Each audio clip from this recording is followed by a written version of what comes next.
Kalian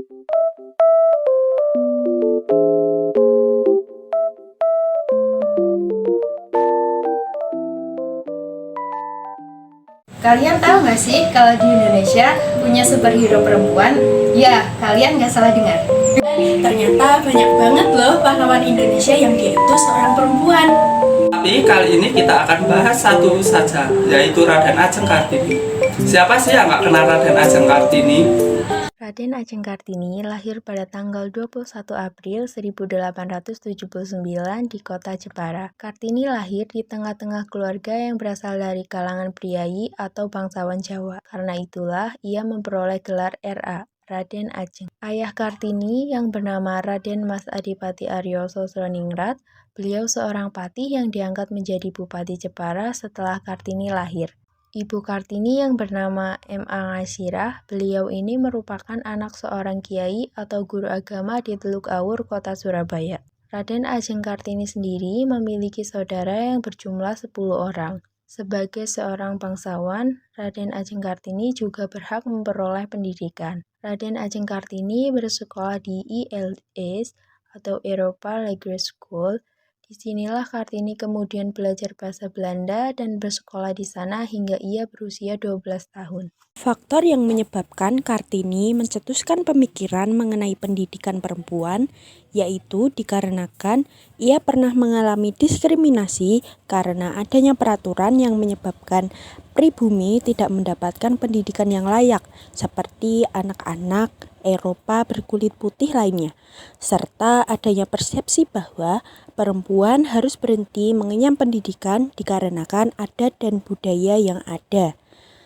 Mulai dari situlah, Kartini memiliki pandangan yang luas dan terbuka dalam memperjuangkan hak-hak pendidikan bagi perempuan. Pemikiran Raden Ajeng Kartini mengenai pendidikan perempuan terdapat pada bukunya yang ia tulis, yaitu berjudul Habis Gelap Terbitlah Terang. Di dalam buku ini, Kartini menuliskan tentang keinginannya untuk memperjuangkan kaum wanita pada saat itu, agar mendapatkan pendidikan yang layak. Kartini memiliki kecerdasan yang luar biasa, dan itu digunakannya untuk memajukan kecerdasan bangsa, terutama kaum perempuan. Bagi Kartini, pengetahuan sangatlah penting untuk memajukan bangsa dan negara kita. Pendidikan dan ilmu pengetahuan juga merupakan suatu kebanggaan dan kebahagiaan pada diri sendiri dan masyarakat. Kartini mengirimkan surat dan bertukar cerita dengan sahabat-sahabatnya yang merupakan orang-orang Belanda. Di dalam surat yang ditulis oleh Kartini tersebut, ia banyak menceritakan kegelisahannya mengenai situasi sosial, adat, dan kultur yang mengekang para pribumi untuk mendapatkan pendidikan yang layak, yang sebenarnya tidak ada batasan bagi mereka untuk mendapatkan suatu pendidikan, dikarenakan semua orang berhak untuk mendapatkan pendidikan yang mereka mau.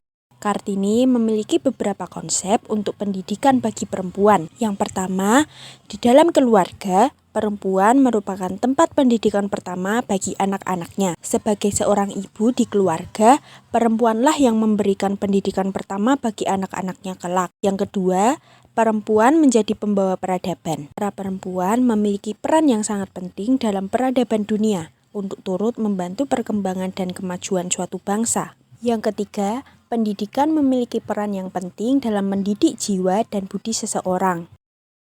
Yang keempat, Kartini berpendapat bahwa bersatunya perempuan dan laki-laki dalam hal memajukan pendidikan akan memberikan manfaat dan perubahan yang besar dalam kemajuan pendidikan di suatu bangsa. Yang kelima, pendidikan diberikan kepada generasi muda untuk memajukan dan membangun kesejahteraan suatu bangsa dan negara. Kita sebagai perempuan boleh memiliki pendidikan dan pemikiran yang luas, akan tetapi tidak boleh melupakan tanah air kita sendiri dan tetap cinta terhadap tanah air kita. Buku Habis Gelap Terbitlah Terang merupakan sekumpulan surat yang ditulis oleh R.A. Kartini yang pertama kali dibukukan dalam bahasa Belanda dengan judul Door Duisternis Licht pada tahun 1911. Uraian pemikiran Kartini ini terkait berbagai masalah termasuk tradisi feodal yang menindas, pernikahan paksa, dan poligami bagi perempuan Jawa kelas atas, serta pentingnya pendidikan bagi anak-anak perempuan. Lewat buku ini, Kartini juga menulis keluhan dan gugatan khususnya menyangkut budaya di Jawa yang dipandang sebagai penghambat kemajuan perempuan. Isi buku tersebut juga mencerminkan pengalaman hidup Kartini sebagai putri seorang bupati Jawa. Maka dari itu, buku ini telah menjadi ujung tombak dimulainya kemajuan dan kedudukan bagi kaum perempuan pribumi pada masa itu. Penerapan pemikiran Raden Ajeng Kartini dalam kehidupan. Raden Ajeng Kartini merupakan seorang pahlawan perempuan Indonesia yang memiliki pemikiran yang menginspirasi banyak orang dan memainkan peran penting dalam pergerakan sosial. Berikut beberapa aspek penerapan pemikiran Kartini dalam kehidupan. Yang pertama, emansipasi wanita. Kartini memperjuangkan hak-hak perempuan dan kesetaraan gender. Beliau menekankan pentingnya pendidikan bagi perempuan agar mereka dapat berkontribusi secara aktif dalam masyarakat. Dalam penerapannya, kita dapat menghargai dan mendukung pendidikan perempuan, memastikan kesempatan yang setara untuk semua. Yang kedua, pendidikan perempuan. Kartini mendirikan sekolah kecil yang mengajarkan baca tulis, kerajinan tangan, dan memasak. Beliau memperjuangkan pendidikan perempuan sebagai kunci untuk kemajuan. Dalam penerapannya, kita bisa mendukung pendidikan perempuan dengan memastikan akses yang setara ke pendidikan formal dan keterampilan. Yang ketiga, nasionalisme dan kesetaraan. Kartini tidak hanya memperjuangkan hak perempuan, tetapi juga memandang bangsa Indonesia secara keseluruhan.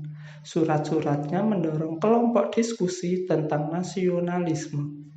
Dalam penerapannya, kita dapat berkontribusi pada kemajuan bangsa dan memperjuangkan nilai-nilai nasionalisme. Yang keempat, penghargaan terhadap Kartini. Kartini diakui sebagai ibu nasionalisme dan pahlawan nasional. Pemikirannya menginspirasi perubahan positif dalam masyarakat. Sudah sepatutnya kita sebagai pemuda-pemudi Indonesia senantiasa menjaga martabat dan kedudukan perempuan, dimulai dari melakukan hal-hal yang kecil untuk memperjuangkan hak-haknya. Gimana, udah kenal kan sama Raden Ajeng Kartini? Wah, ternyata sumbangan pemikirannya dapat memajukan kedudukan para perempuan di Indonesia pada masa itu. Bahkan pengaruhnya masih kuat sampai kehidupan pada masa ini. Sekian dari kelompok kami, sampai jumpa di video selanjutnya. Bye-bye.